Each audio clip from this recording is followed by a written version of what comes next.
प्रधानमंत्री मोदी बारू हसाकोई चाहवाला आसिल ने? और मेरा बैकग्राउंड भी बिल्कुल सामान्य गरीब परिवार का है। मित्रों, मैं बचपन में रेल के डिब्बे में चाय बेचता था। मैं एजन दुखिया परियाলৰ পৰা আহিছো। মই रेलवे स्टेशনত चाह बिक्री करो। प्रधानमंत्रीर एखार कथाई তেওঁৰ राजनैतिक যাত্ৰাৰ টাर्निंग पॉइंट আছিল। কিন্তু प्रधानमंत्री मोदी बारू हसाकोई चाहवाला आसिल ने? তেওঁৰ सरकारी किबा नथि पत्र बा प्रमाण पत्र আছে ने? ने তেওঁৰ केवल राजनैतिक इश्यू আছিল এইটো?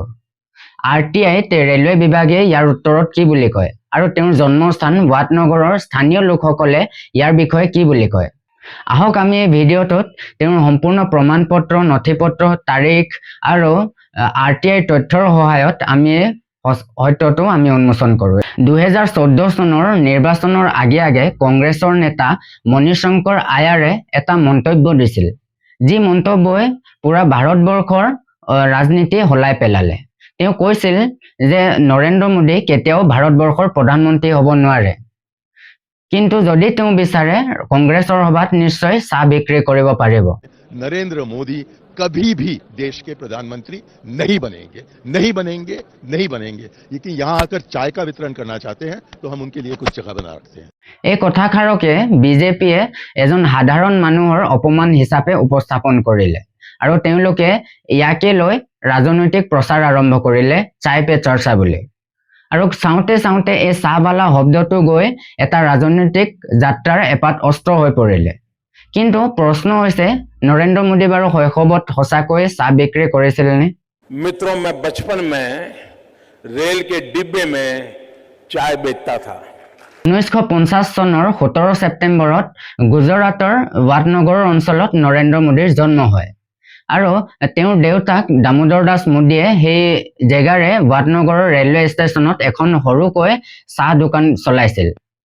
আৰু সেই স্থানীয় লোকসকলে আৰু নৰেন্দ্ৰ মোদীৰ শৈশৱৰ বন্ধুসকলে কয় যে যেতিয়া নৰেন্দ্ৰ মোদী সৰু আছিল তেওঁ দেউতাকক চাহ বনোৱাত সহায় কৰিছিল আৰু কাষ্টমাৰক চাহ দিয়াত সহায় কৰিছিল।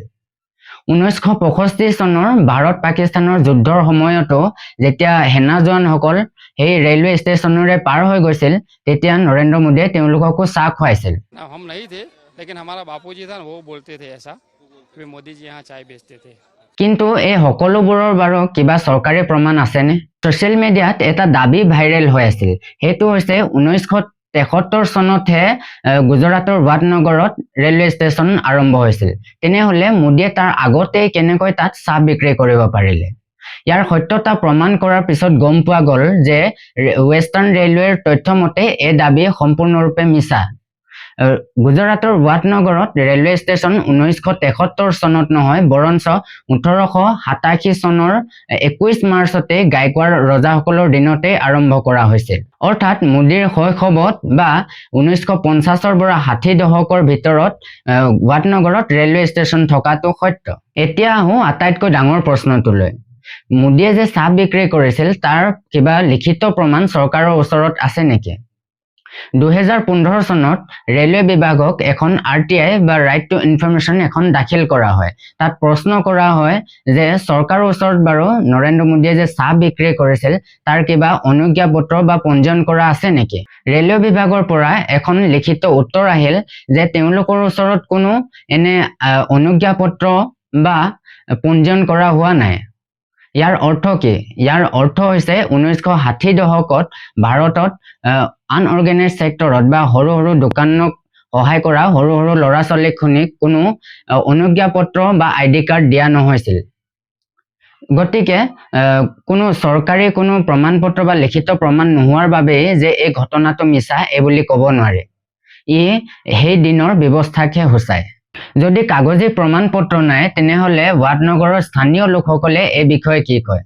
বিভিন্ন ৰাষ্ট্ৰীয় আৰু আন্তঃৰাষ্ট্ৰীয় সংবাদ মাধ্যমে যেতিয়া এই বিষয়ে वाटनगरলৈ গৈ গৱেষণা কৰে তেতিয়া তাৰ স্থানীয় লোকসকলে বা বয়োজ্যেষ্ঠসকলে বা নৰেন্দ্ৰ মোদীৰ যি শৈশৱৰ বন্ধু আছিল তেওঁলোকে স্বীকাৰ কৰে যে সঁচাকৈ দামোদৰ দাস মোদী অৰ্থাৎ নৰেন্দ্ৰ মোদীৰ দেউতাকৰ এখন তাত চাহ দোকান আছিল আৰু তাত সৰু নৰেন্দ্ৰ মোদীয়ে তেওঁক দেউতাকক সহায় কৰিছিল।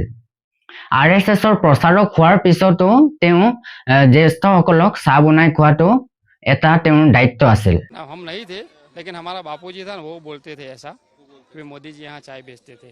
বৰ্তমান গুজৰাটৰ এই ৱাদনগৰ ৰেলৱে ষ্টেচনটোক 100 কোটিৰো অধিক টকা ব্যয় কৰি আধুনিক ৰূপ দিয়া হৈছে।